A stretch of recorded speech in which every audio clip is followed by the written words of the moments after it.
Hello, everyone. Thanks for joining us today for our session on configuration, versioning, and validation. Our Director of Quality, Scott Krieger, he's going to explore best practices for managing compliant LIMS change. Scott brings a wealth of experience with lab quality and validation, having spent more than 14 years helping regulated labs implement, validate, and optimize LIMS. So with that, I will hand you over to him. All right. Thanks everyone for joining today, and thank you, Raleigh.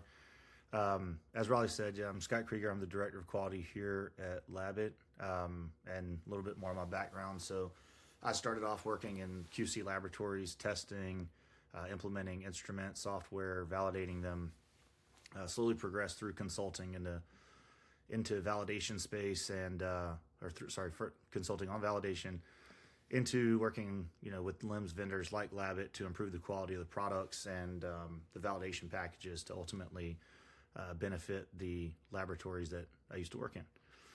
So let's get into it. Today we're going to discuss how configuration versioning fundamentally changes the way organizations approach validation with modern LIMS platforms. Historically, validation is focused on documenting software releases. So this means more like the software versions specifically, performing large-scale regression testing, meaning testing kind of end-to-end every single time, because we might have had a version change and the changes that were impacted by a version of software to a different version of software might have created uncertainty, and therefore we did big picture validation instead of doing targeted validation. But today's configurable platforms evolve much more frequently, meaning that there might be new workflows, forms, business rules, etc. We need the ability to validate more targetedly, and the challenge isn't simply managing the change, but understanding exactly what changed so we can make intelligent validation decisions. Throughout today's session, I'll show you how configuration versioning becomes the foundation for risk-based validation, stronger governance, improved audit readiness, and then making sure that it's in alignment with the FDA's computer software assurance guidance.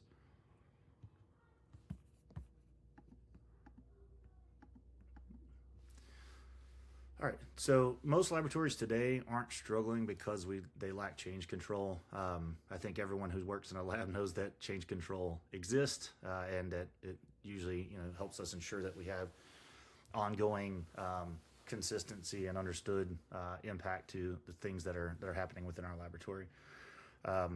What we've seen them struggling with is the lack of visibility for configuration change. So configuration changes are needing to be happening continuously, but from my experience, the validation team often receives either just release notes or maybe a spreadsheet or Word doc or whatnot of the artifacts that the developer believes that they've changed. But it makes it fairly difficult without the visibility to the actual changes, or you have to read through all the source code. It makes it much more difficult to know explicitly what has changed and what hasn't changed. So let's look at a scenario where configuration changes are performed by an individual with validation of those changes happening without a discrete visibility.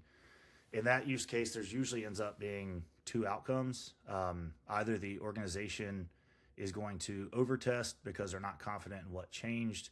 And as we all know, with that, full regression testing is quite expensive. Or they go the opposite route and they end up under testing because something was overlooked or there wasn't visibility to exactly what changed. Or there might have even been a ripple effect. So because I changed A, Y was impacted downstream. Neither of these outcomes are ideal. And, the real question should become, can we objectively determine exactly what changed between two validated configurations? Did we add a new workbook? Did we change a calculation? Did we remove a field? Did we add a field? In changing this one particular artifact, did another artifact get changed? So with this, everything begins with defining a governed validated state. Think of every production release as establishing a new baseline. That baseline isn't simply just software version 1.2.3. The baseline is actually the complete collection of version-controlled configuration objects. that have been reviewed, approved, validated, and deployed together. So this includes changes to things like fields or workflows or workbooks or reports, logic, etc. All of those changes would be rolled up into your configuration change set that would be on top of the baseline. What this does is it helps control the promotion of configuration between the environments. So as you're taking things from dev to UAT and UAT to prod, it definitely helps ensure that you know explicitly what you're moving between the environments and what you're not moving between the environments. And by governing that baseline, you'll always know what configuration exists in production, who's approved it, when was it validated, what evidence do we have that supports it, what does the version history of the configuration changes look like over time? Like, are you able to distinctly say between version 1.1.0 and 1.1.1 of this configuration set what has changed? Without the baseline, every future validation effort becomes significantly more difficult because you then are starting to try to determine, what did change, and ongoingly, if I look at change 1 to change 5, like how different are things from day 1 to day 5? It just makes it a lot more difficult over time if we don't have that ongoing baseline with the configuration on top of the software changes. And it's worth noting that you may have validation efforts that are associated with the software version changes as well as the configuration changes. Oftentimes in my past, I've seen that we've rolled them together. But in the event that they're discrete, then you would want to make sure that you're also doing the change control for the software version in addition to the configuration changes. So when people hear version control, they often think about the source code only or software versioning, going back to that point, but not focusing on the configuration version control. In configurable platforms, LIMS, especially like Labit, the configuration itself defines the application behavior, meaning the series of events that must occur, the calculations, the usage decisions, et cetera, that come out of the system are all part of configuration. So this means things like workflows, entities, business rules, reports, security roles, integrations. Everything should have its own version history. And for this, instead of comparing software releases, what we're discussing in this webinar is comparing the business behavior. How is the configuration changing between two configuration sets to affect the business behavior? And with that mental model, that becomes incredibly powerful because every change becomes measurable. And we'll look at an example of that here on the next slide. So this is where the configuration versioning becomes transformational. Here we have a workflow with workbooks, decision points based on business routing logic, defining procedures. This represents how the baseline configuration and the process flows. Now thinking about changes to the existing process, because we know that we're continuously wanting to improve the product and the user experience. Let's take a look at this example where, let's say we wanted to update stability workflow workbooks to add upload label template for workbooks called create, study, and pull. So you can see on the screen there that the create study is the first one and pull is the fourth workbook within this workflow. And what we want to envision is comparing configuration change set between version 5.2 and 5.3. With this, naturally validation planning becomes objective instead of subjective when we can specifically say, all right, I want to be able to look at a change that's impacting create, study, and pull, and explicitly only upload label template for the workbooks. So with this, rather than reviewing hundreds of pages of documentation or source code or whatever, you want a platform that can immediately identify exactly which configuration objects have changed. So in our example here, perhaps it was only 2 workbooks that had 2 field changes and that's it. Well, what if during the process of making those changes, what if one security role changed, or one entity gained a new attribute, or a report changed, or calculation or instrument integration, et cetera? This really helps in determining like what did and didn't change with the configuration change visibility and the key on the visibility piece. So here on the right, we've got an example of a workbook that we talked about in the example, create study. And to the right of it, you can see that there's a flag that says it was modified. And, it explicitly states that a task field was updated to add a label upload. And this, interestingly, if you look further down, we've got the pull workbook. And this is interesting because in our use case, we only mentioned adding upload label template. But with this visibility, we can quickly determine like what changes were made beyond the proposed scope. And we can also determine that other workbooks like stability incubation and sample receipt here were marked as unmodified. So the visibility for configuration changes is highly important because it helps us ensure that the scope of the change was explicitly what the proposed change was, and also helps you quickly identify that, hey, someone actually added additional things that should not have been added, or perhaps they should have and our requirements are not accurate. And with this, validation planning becomes objective instead of subjective, which is a key to reducing a lot of that extra testing, optimizing the validation timeline, and improving the effectiveness of the validation, ensuring that we're testing exactly what needs to be tested, when it needs to be tested, not over-testing, not under-testing, etc. So once the configuration differences are identified, they naturally drive the change impact assessment. So with this, instead of beginning with what should we validate, we begin with what actually changed. So the single shift changes the entire validation strategy. Change configuration objects are evaluated for their business impact. That impact determines the risk determines the validation scope determines the evidence. And with that, configuration versions essentially become the engine driving the validation planning.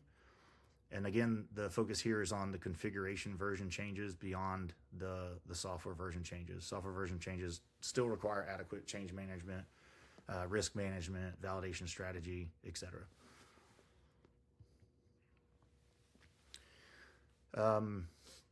So with this, this aligns directly with the FDA's computer software assurance guidance. The CSA encourages organizations to move away from the exhaustive documentation and towards critical thinking.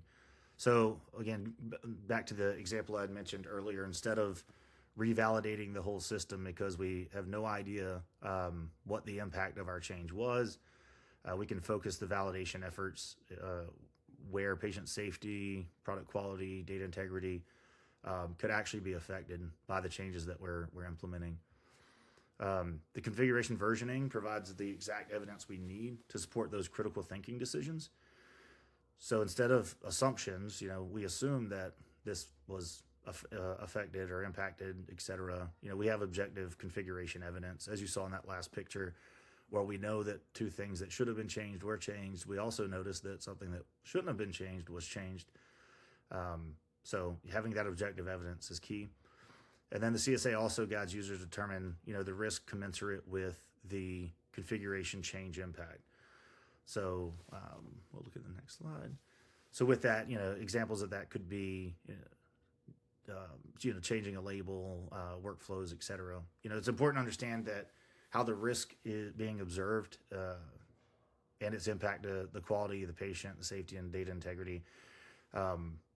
They need to be commensurate, like the risk with the level of testing. So not every configuration change requires the same level of risk and or the same level of testing. So in this example, let's say we change a label on a screen. That probably requires not much more than, review. Someone reviewed that it was done and it's okay.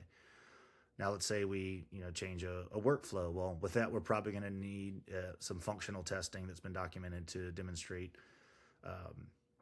that the change to the workflow is adequate.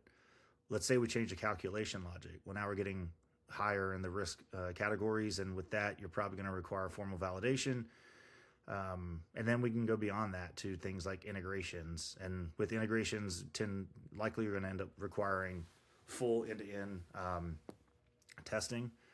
But the important point is that configuration versioning allows the validation effort to scale appropriately with the actual risk rather than applying the same validation package to every release, doing the full regression analysis or full end-to-end testing for something as simple as changing a label.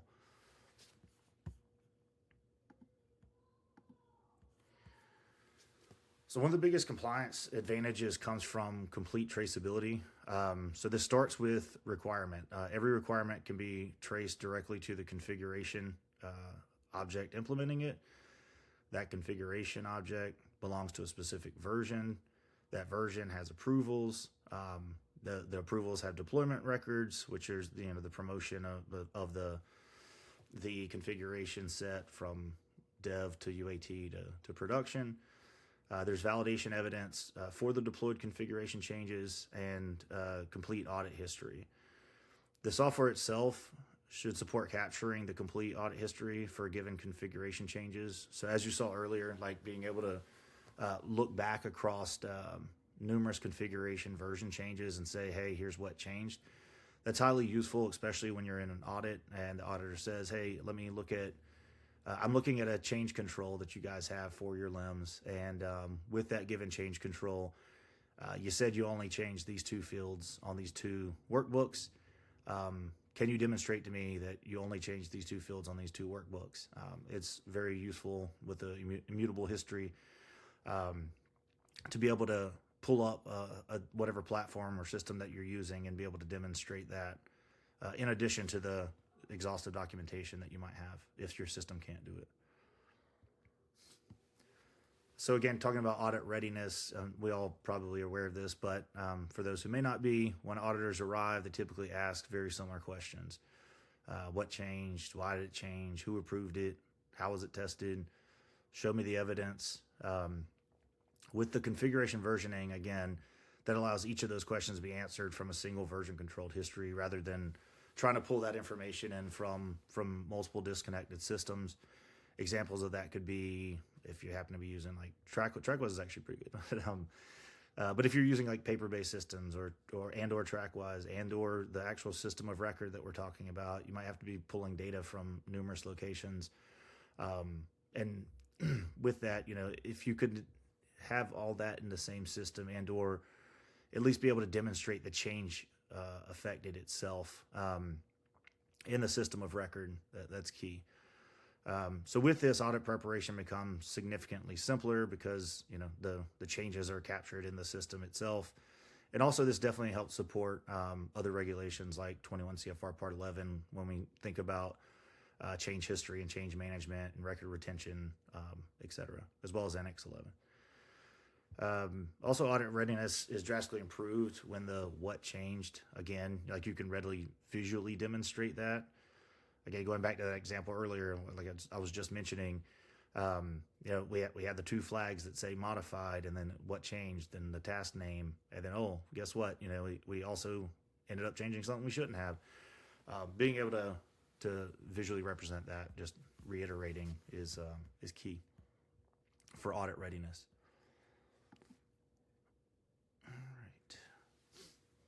So, one of the largest operational benefits is reducing the unnecessary revalidation. So, traditional validation comes with the assumption, when I say traditional validation, I'm talking the CSV model, but it often assumes uncertainty. So what happens when we're uncertain? If we're uncertain, we tend to test everything or much more than we need to. And with that, I've seen companies re-execute like the full PQ for every configuration change applied. And I'll say from my experience, it was outrageously expensive from a dollars and people time point of view. Also, with that, it increased timelines because we were performing unnecessary testing. But with configuration versioning, it removes a lot of that uncertainty, if not all of it. If there's only 2 configuration artifacts that should have changed, those are the areas we evaluate. Those are the areas we risk assess. We can focus the validation based on that, and we can be efficient. And directly tied to actual system risk from the changes that are being made. So this not only reduces that regression testing approach that I was talking about, the broad strokes, hammer everything, but it accelerates the releases of the changes while validating, again, only exactly what needs to be validated. So again, a business benefit. This isn't simply about compliance. There are real business benefits. Organizations release improvements and corrections much faster, and people who've worked in labs know that there's always opportunity to improve a system. If we aren't able to improve frequently, what happens is, at least in my experience, people tend to find alternative means or workarounds to get their job done, whether that's now sticking stuff in an Excel sheet, et cetera. So when organizations can release improvements faster and corrections faster, this is a huge benefit to the organization, both from a quality and a data integrity point of view. With this visibility for configuration change management, naturally the validation costs are decreased. So we talk about reducing the overall scope of testing, which naturally, not only lets us release faster, but costs less. So that's a nice business benefit. And the quality teams actually get to spend more time evaluating the risk instead of creating documentation. So again, leaning into the thinking critically CSA model, let's spend more time using our brains to determine the actual impact and target our testing, as opposed to broad strokes test everything, because we can tell definitively what exactly has changed. With that, going back to that first point of being able to release improvements and corrections faster, additionally, the development team also tends to receive feedback faster. But most importantly, it's about continuous improvement becomes practical without having to sacrifice compliance. So today, if there's one thing I'd like for everyone to remember from today's session is that configuration versioning isn't simply another feature. It's the foundation for modern validation. It defines your validation baseline. It provides you the complete visibility into the changes that have happened between configuration sets. It supports risk-based validation, leaning into the CSA model. It strengthens traceability, and ultimately better visibility leads to better validation decisions and reduced cost. With that, I know we're a little bit under time, but I want to leave a couple minutes for questions. Want to thank you everyone for your time today. I hope this provided a different perspective on how configuration versioning can transform validation from a documentation exercise into evidence-driven process, and be happy to answer any questions that you might have about configuration versioning, validation strategy, CSA, or anything that we talked about today. I guess you answered everyone's questions, Scott, so with the presentation. Glad I could. But we will circulate a recording of this webinar, and please drop us a note if you do think of something that you'd like Scott to provide insight into. So thanks. Have a great day, everyone.